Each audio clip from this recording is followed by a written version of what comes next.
Hey everyone, welcome to Encounters USA. If it's aliens, UFOs, Bigfoot, or dogmen you're looking for, you came to the right place. Now listen up as we listen to some of the latest encounters.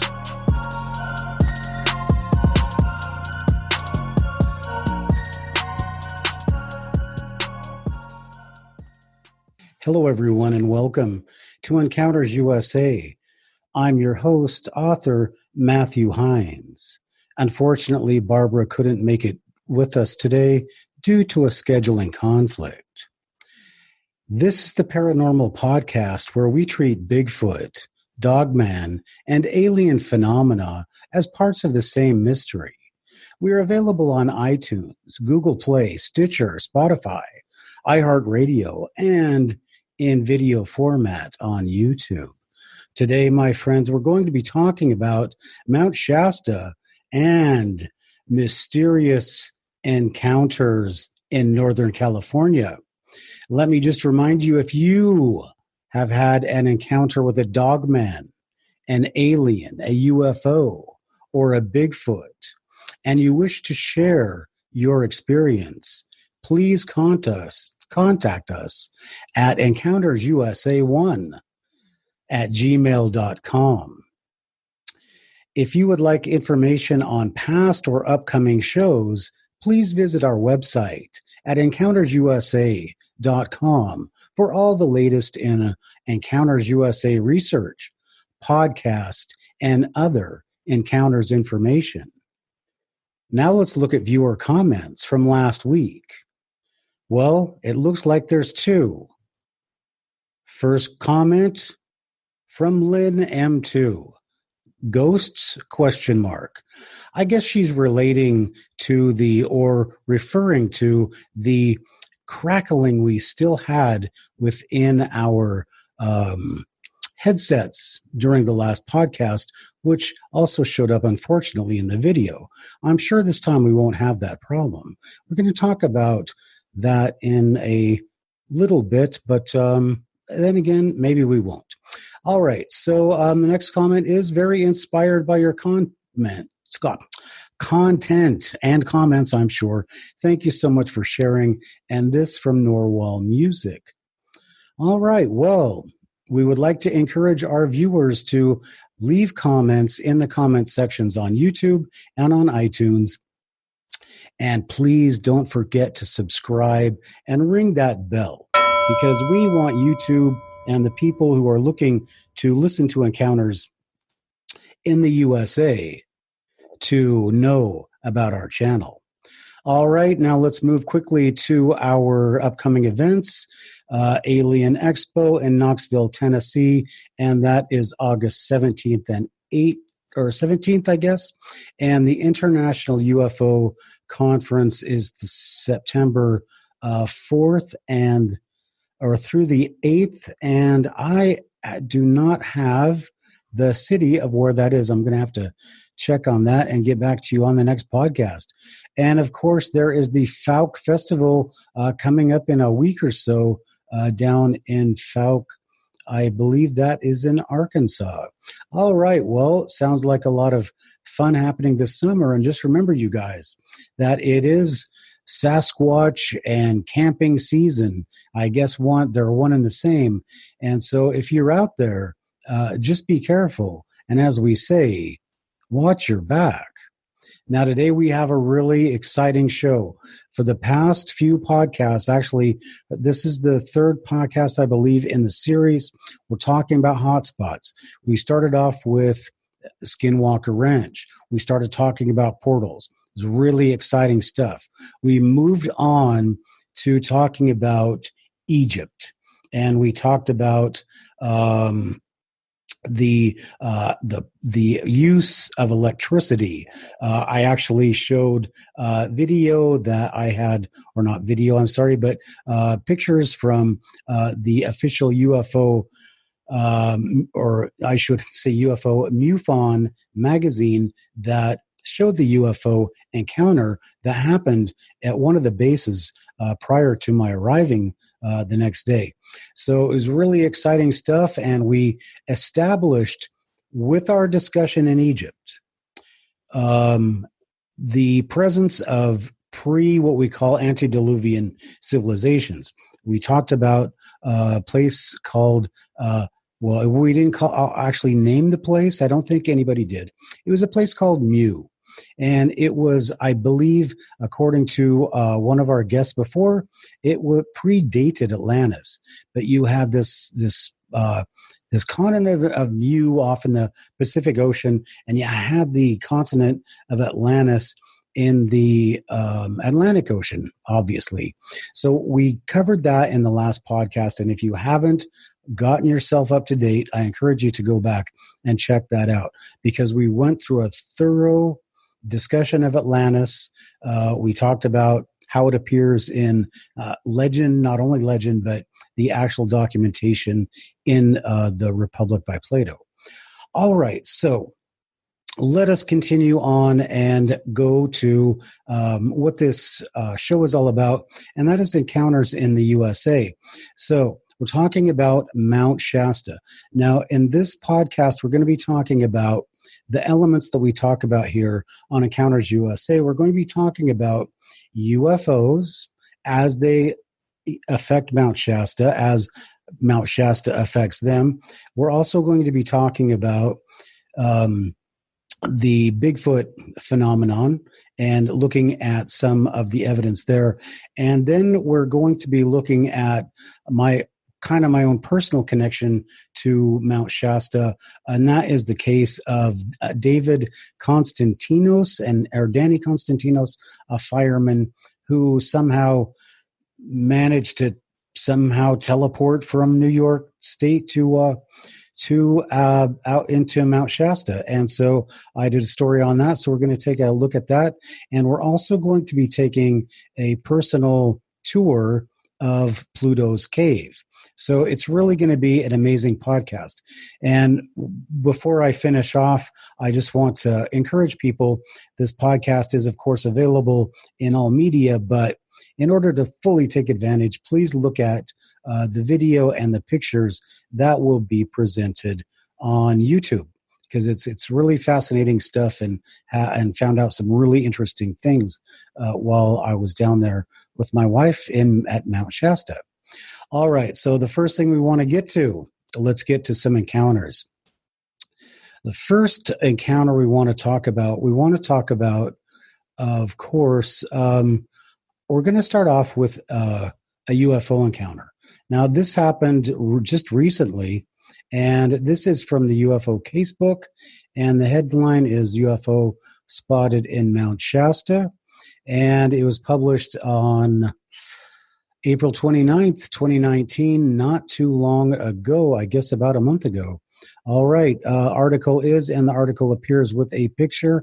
It is night in the picture, but you can see a cylindrical object, the classical cigar-shaped object, and at the tail end of that object is a light.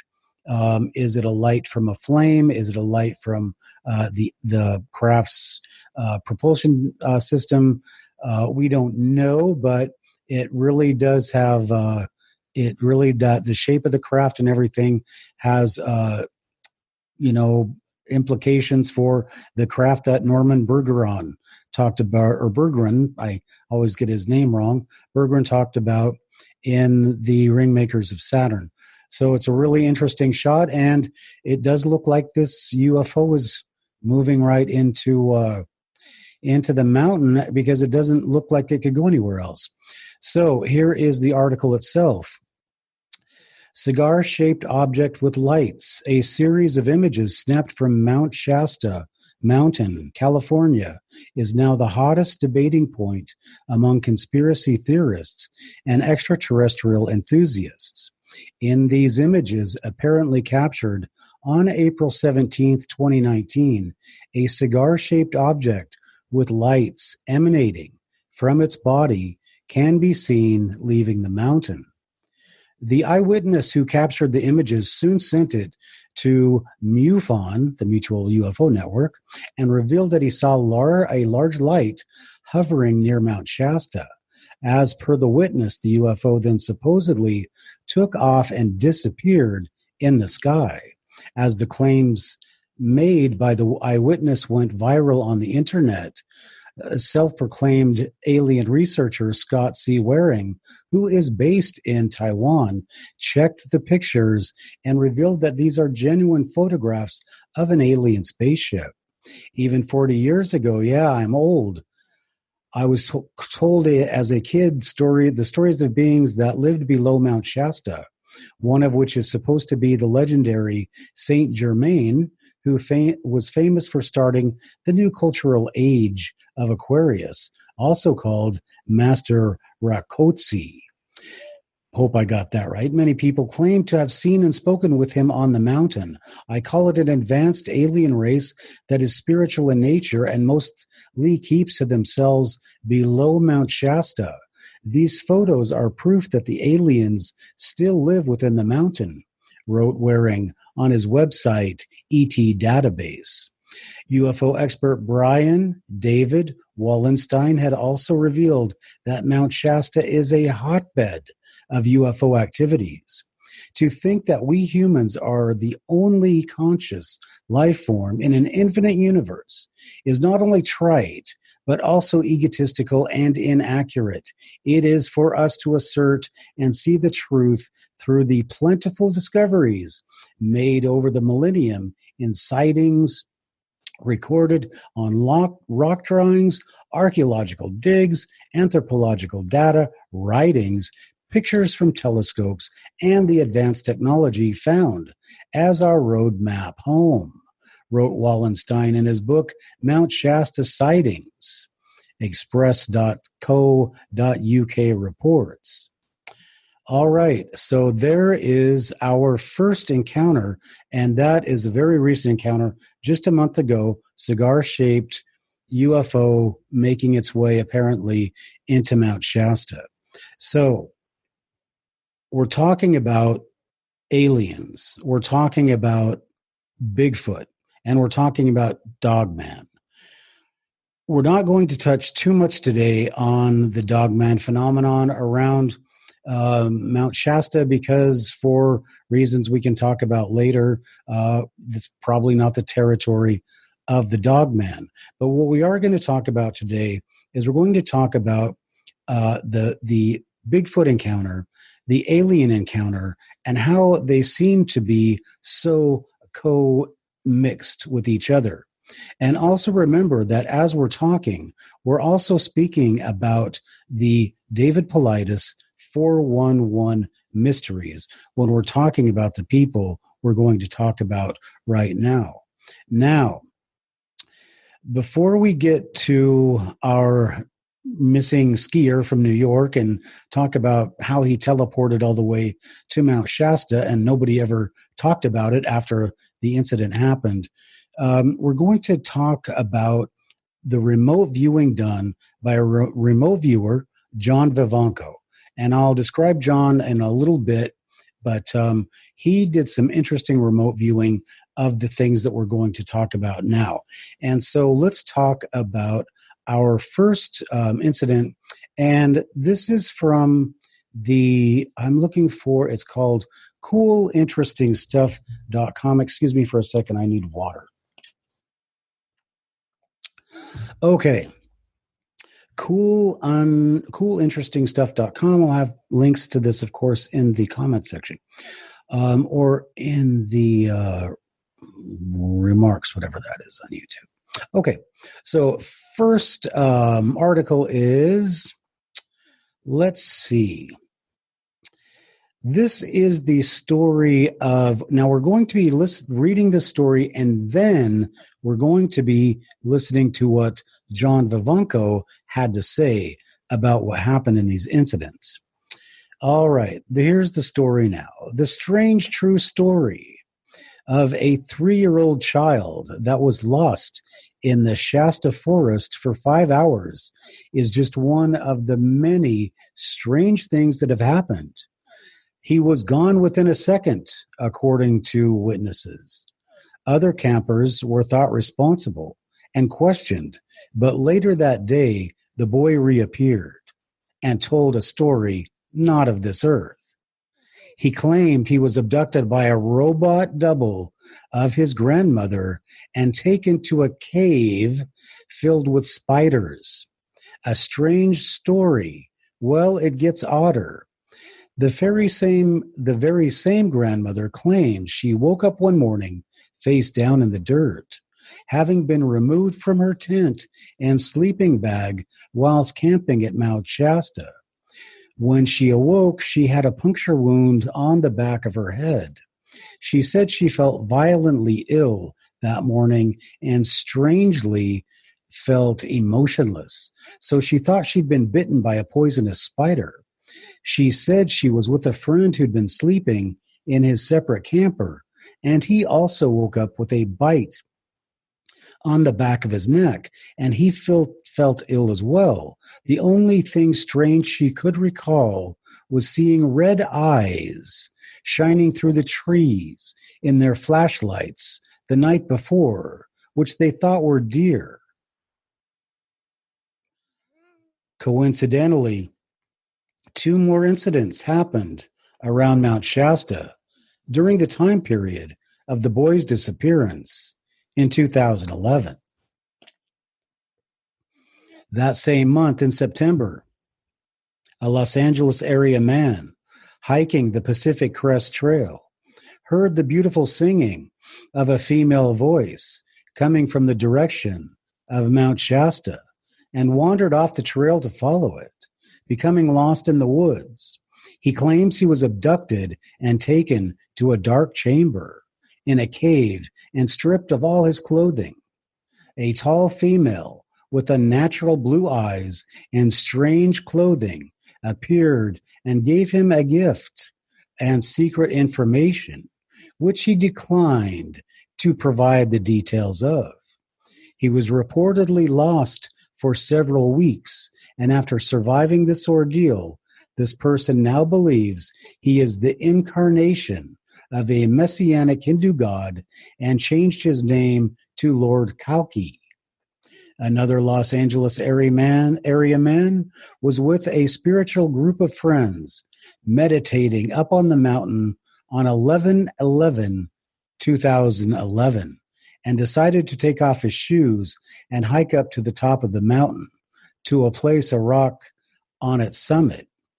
A storm blew in, delaying search efforts, and his body was found the next day at 9,600 feet. Mount Shasta is legendary for containing all kinds of local folklore about underground tunnels and hollow-type earth theories. These kinds of stories revolve around underground military installations and UFO bases, ancient tombs and caverns, and cities buried beneath the mountain. A multi-dimensional city called Telos is believed by many to reside beneath the mountain, inhabited by Lemurians who built a sanctuary beneath Mount Shasta after the downfall of their own civilization. An exhaustive list of all the stories of people who've claimed to be taken into the underground chambers and caverns beneath Mount Shasta would fill a lot of books and extends well back into the late 1800s. Sometimes people claim to venture into these subterranean regions voluntarily. At other times, not so voluntarily. In fact, stories like this extend even further back into history to the Native American tribes who have inhabited this region for thousands of years.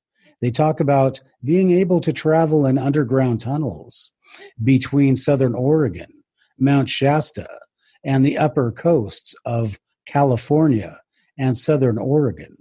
Some tribes have admitted that the locations and entrances of these tunnels are a closely guarded secret, which has never been shared with the outside world. The region surrounding Mount Shasta contains thousands of caves, the majority of which have never been explored. Now, if we take a look at the number of Bigfoot sightings in Mount Shasta from the Bigfoot Research Organization, I'm sorry, the BFRO, the Bigfoot Field Researchers Organization, there are a total of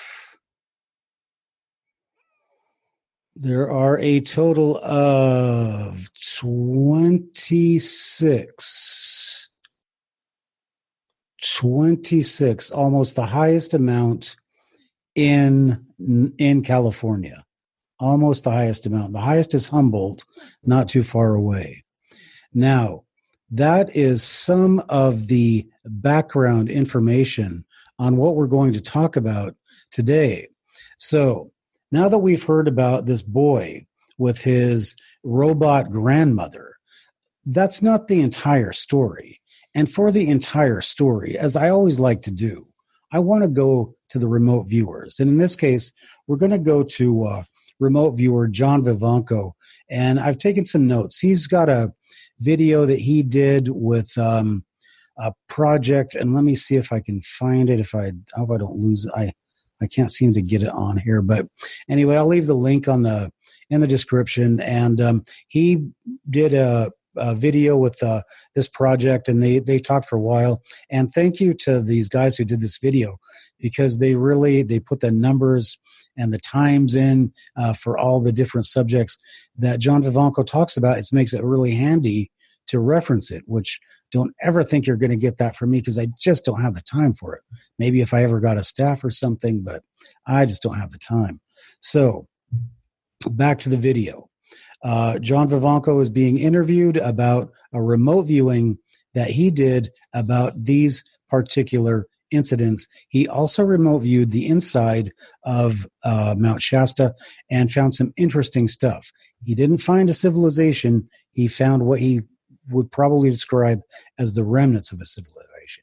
He also remote viewed a secret door and found out what was really behind that. So all of this is very interesting stuff, and I can't wait to get into it. So let's start talking about the first thing that they were talking about, and that is this boy that was missing for 5 hours. Now, the rest of the story is, as Paul Harvey would say, the boy's camping with his grandmother.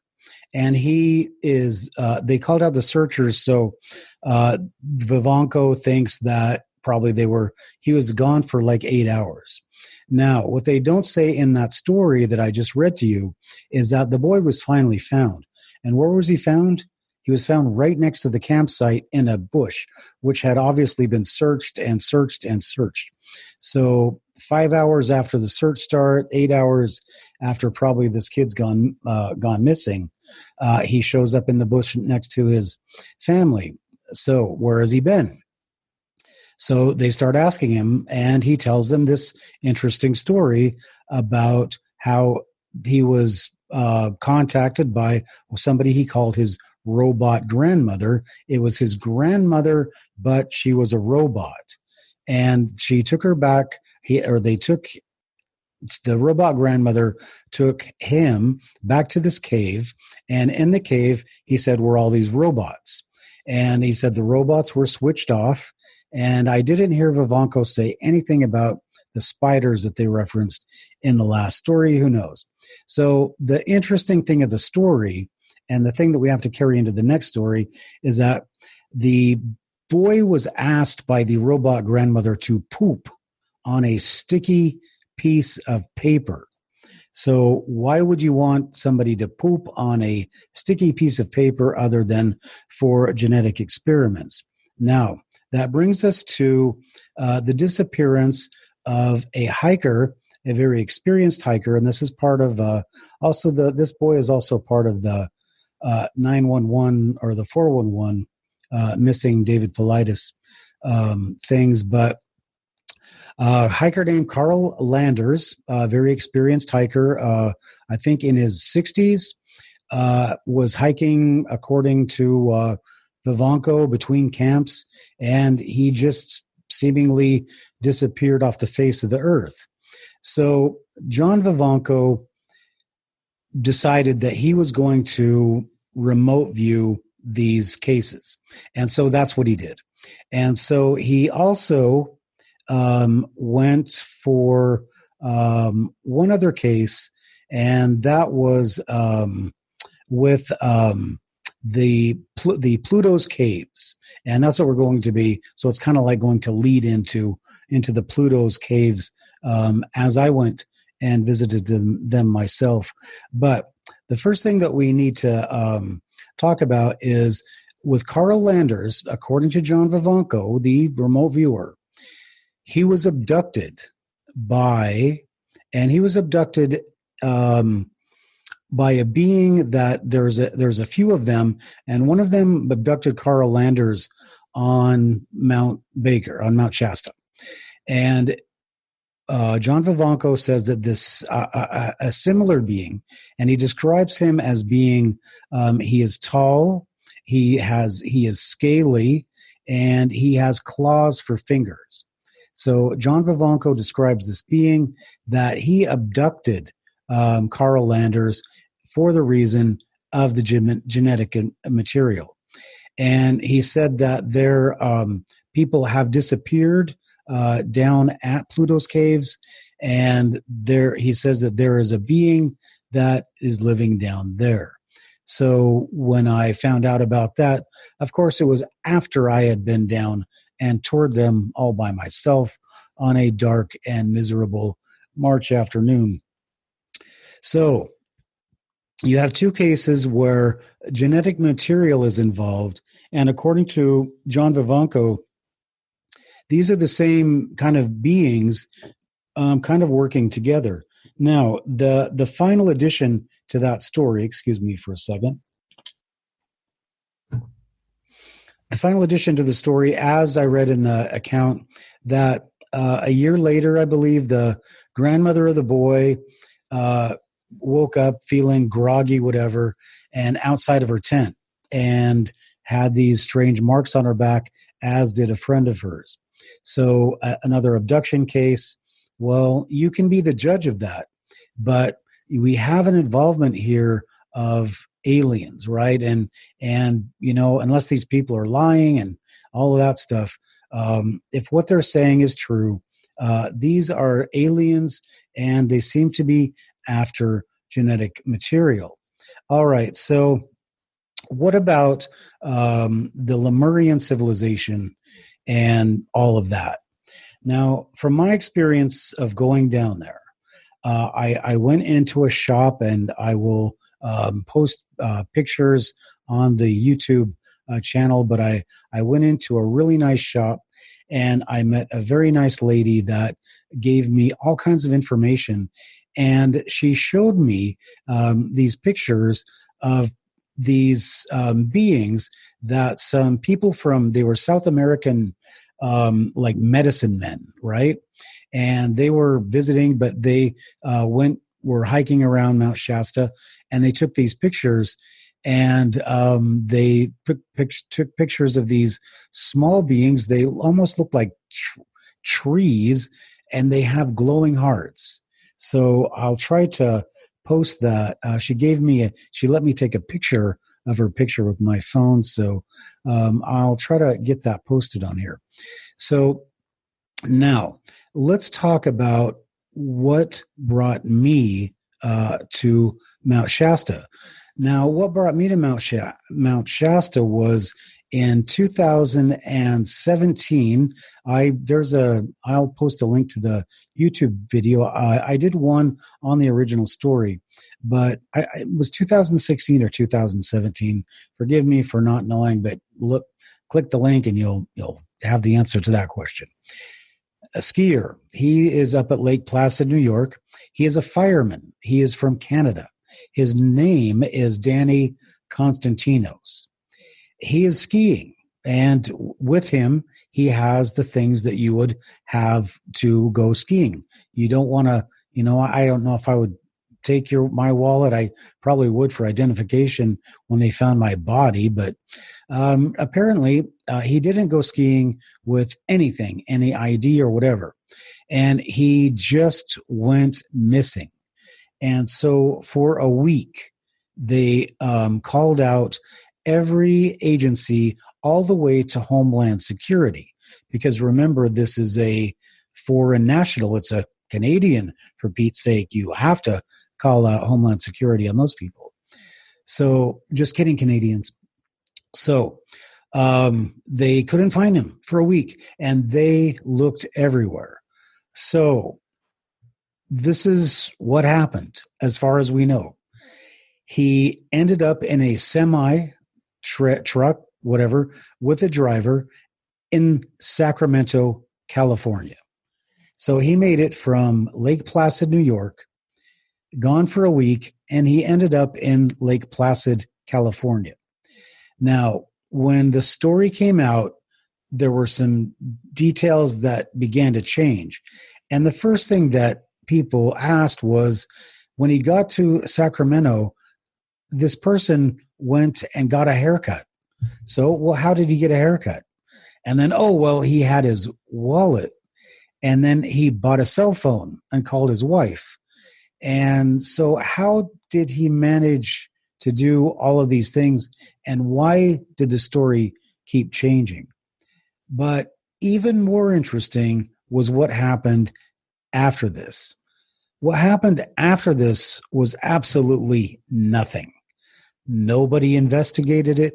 Nobody asked him where he was, or at least they didn't say. There was no public statement. This guy ran off. He was on had a affair with some woman, or, he went to Las Vegas on a gambling spree or something, where the guy was up to some nefarious acts and had to disappear. But no, it wasn't any of that. He had no idea where he was. He ended up in Sacramento.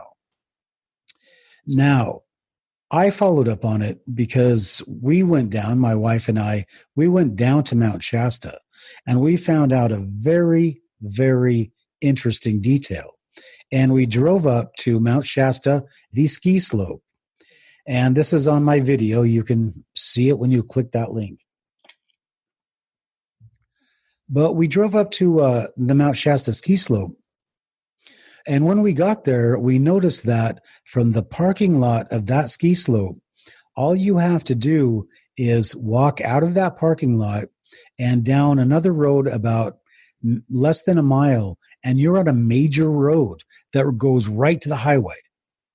So this person, this Danny Constantinos, he may have exited a portal at Mount Shasta and just, being groggy, whatever, it is perfectly possible that he basically, you could almost do it in ski boots, that he staggered, got a ride to the parking lot, got a ride out to the main road, and got all the way to Sacramento before he realized, I'm not in New York State.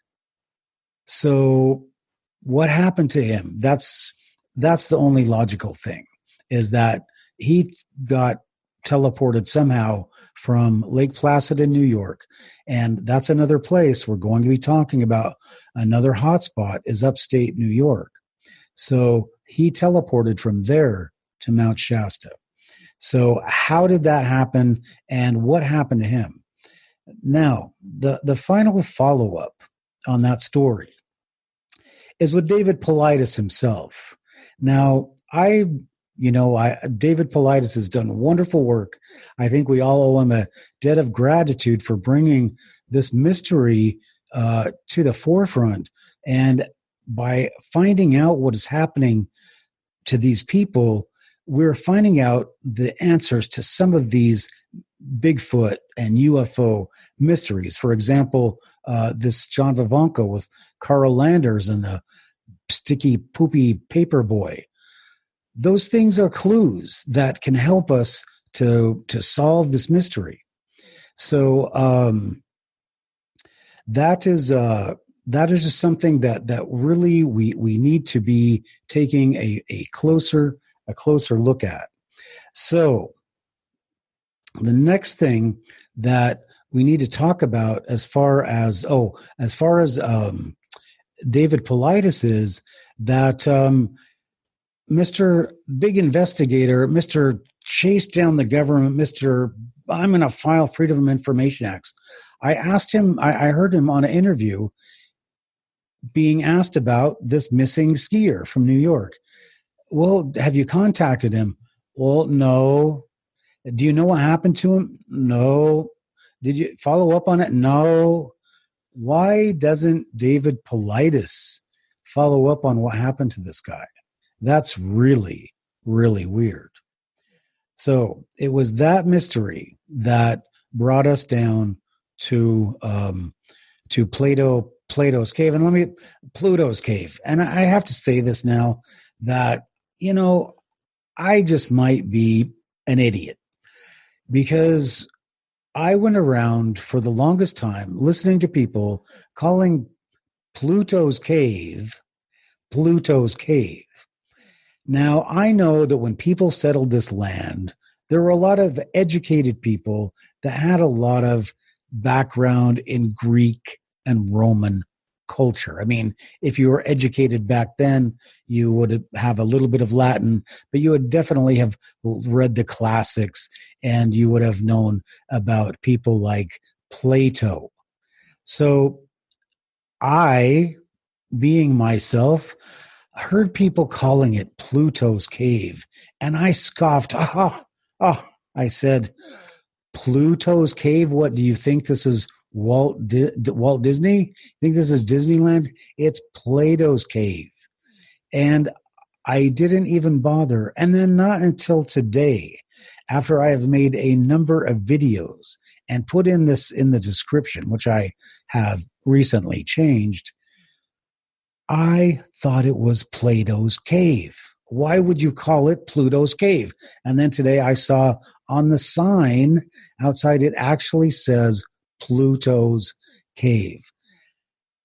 Where? Why? How? It doesn't have Plato. Plato had a cave. It's called the allegory of the cave.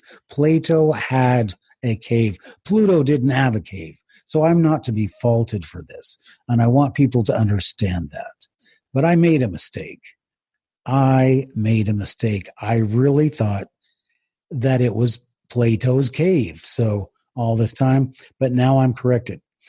So I went into Pluto's cave, and these are just some of my thoughts because my wife was with me. And when you drive out there, you're not near Mount Shasta. You're actually about 20 to 30 miles away, and you have to drive these back roads, and then you have to drive this dirt road. And we have two vehicles. One is a great four-wheel drive vehicle, and one is a great road vehicle. And we took the great road vehicle. So when we're on these dirt roads that have these big potholes in them, it just adds to the tension, and it's not like a sunny day. It's very dark and gloomy and cloudy. It's March, and it just looks like it's about ready to rain. It's cold, and the wind is blowing. And so I tell my poor wife, we're going to get out here. I mean, it looks like the set to a 1950s horror movie. There's sagebrush all around us, and not sagebrush, but you know how they are when they are alive. And that's basically the only vegetation. And if you're watching on YouTube, you can see the video as I'm talking, but we got out, and my wife is basically begging me, don't go there. And my wife has she has a sixth sense. I don't know what's wrong with me, but my wife has somewhat of a sixth sense, which I call extreme paranoia, which if you listen to that kind of thing, you would never even leave your bedroom probably. So my wife is telling me, no, don't go. And she's in tears. And I'm saying, no, it's fine. There's nobody here. We're the only ones. So we get to the cave, Pluto's cave. And the first thing is you can look down, And you have to climb down these rocks, and okay, there's the cave. And so this is what my wife sees. And so I climbed down with my camera, and my wife is watching me. Okay, you're there. Let's go. Come out. Oh, but wait, I said, this isn't the end. There's a hole. You can go out the other end. So I've got to check that out. So I went out that end, and I found out, oh, look, there is even, I believe there was another hole, another tunnel. Now, these are all lava tubes, right, that I was talking about in the earlier article. These are all lava tubes. And so I went through that one, and then I came to the last one. And the last one went down, and this one, it was covered with like stickers and brush in the front. It looked like a dragon's lair. You know, it looked like something evil would definitely be hiding in there. And even me, I was a little bit hesitant to go in, but in the end I said, well, I'm here. I came all this way. So I went in and, checked it out, shot my video, and came back out. Fortunately, not abducted by the tall being that was scaly and clawed fingers, was, out that day. Hopefully he was out shopping or something, but I didn't run into him, which was good. Because had I, my wife would have killed me. So I got out and then very quickly got back, and, I'm okay, I'm good. And my wife by that time is just freaking out. And so let's get back to the car, and we got back in and we got out of there. So when you see this on, when you're watching this video, then that is the kind of backstory on it. But it was a very, it wasn't like a happy experience. It was just kind of, something different, something weird. And then a lot of that I feel has to do with the weather. So that is the pretty much gist of the encounters that we've had at Mount St. Helens, or Mount St. Helens. I almost went to Mount St. Helens yesterday. And so what do we really know? And what can we sum up from what we've heard from here? Well, the first thing is that there's a lot of information out of there, and some of it might be complete rubbish. That's the first thing. But then there's a lot of information out there that, like from a 5-year-old kid who wants some robot grandmother wants him to poop on a sticky piece of paper. Where would a 5-year-old kid get that? And there are also incidents with, which John Vivanco talks about in his video, where footprints just are like Bigfoot footprints. Just are this guy was following them, and then suddenly they just disappeared. Right? There is the John Vivanco remote viewed the inside of the mountain. Said that something used to be there, but nothing's there now. And there is the UFO that 1 month ago was photographed right above Mount Shasta. So there is still a lot of activity going on there. And I can tell you from my own feeling of getting there, and this is what the woman that I talked about earlier in the shop, and she was such a wonderful woman. And I hope that if you go down to Mount Shasta, I'm going to post her picture. If you go down, go in and say hello to her, and I'll put the name of the shop in the description. But she said that people come to Mount Shasta because Mount Shasta brings them there. And I thought that was really nice. And when I was there was still snow on the ground. I mean, it's Northern California. This is California. It's freezing. It's freezing here. And it was California anyway.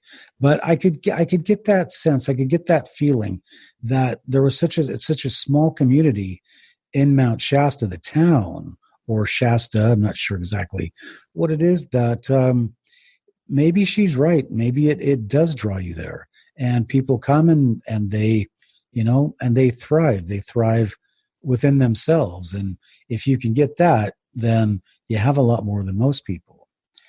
So the Mount Shasta mystery, we've looked at the Lemurians, we've looked at the UFOs, and we've decided that there is definitely something there. The remote viewers have seen it, and I'm sure if people remote view, this area even more, they're going to see even more. So I had a chance to go to a number of places there, and I will tell you that I am a very skeptical person, but I went to Hedge Falls, and in Hedge Falls, there's just I actually had the chance to go underneath the falls and just sit in my little portable chair and just watch the water fall in front of me. So peaceful, so peaceful. Nobody else there. And so I would say that it is a magical place. It's something you would see in The Lord of the Rings. So maybe the area was the inspiration for that, for a story that came about thousands of years ago in Middle Earth. Anyway, I don't know about that stuff. So this is Mount Shasta. Now, in our series, we've talked about Skinwalker Ranch, and we've talked about, of course, portals. We've talked about Egypt, and we have now talked about Mount Shasta. And we have established that there is a lot of activity. There is activities with Bigfoot. There is activity with aliens. There is activity with somewhere in between.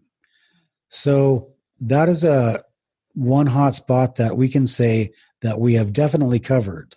And as we move on, I think the next hot spot we're going to look at is going to be the Hudson Valley. Unless I can I'm looking for a wonderful remote viewer called Diet. And if I can get her on, we will give her a choice of a hotspot that she would like to view. But I would like to get up to the Hudson Valley in New York. So that would be an interesting podcast, but I think I'm going to wait until we can get her on here because we have a couple topics that we've been interested in discussing anyway. So in the next podcast, I am not sure which area that we're going to cover next. We might go down to Sedonia, or if I can get Diet, we'll go to upstate New York, or possibly we'll do my homeland, the Pacific Northwest. So that is our plan, and I am not sure if we'll do one this Friday. I'm still working on an expedition of my own down to the ECETI Ranch. I'm waiting to hear from James on that. So possibly next week I will be down at the ECETI Ranch, maybe incommunicado. I don't know if I'll be able to file a report or do a podcast from there. So I will keep you posted on the website. And if you haven't subscribed, I would appreciate you doing that. And please remember this podcast is available on Spotify, Stitcher, Google Play, iHeartRadio, iTunes, and of course on YouTube. Now, again, if you have any encounters that you would like to come on and talk about, or if you would just like to come on and be a guest host on the show, we'd sure love to have you. So thank you for listening to the podcast today. And once again, hit the subscribe button and go ahead and look in the comment sections, and maybe you'll see one of my books that might interest you. All right, then. So this is Encounters USA. We've really looked over Mount Shasta, and we've really found some interesting information. In the next episode, we're going to probably find even more. So between now and then, especially this summer, it's camping season now. So a lot of you are going to be out in the woods. And make sure that when you are, be sure to watch your back. Thanks for listening to tonight's show. Please remember, if you've had an encounter, We want to hear about it. Go ahead and email us at encountersusa1@gmail.com or contact us at encountersusa.com, our website, and go to the contact form. All right, everybody. Until next time, be careful out there. And if you're out in the woods, watch your back.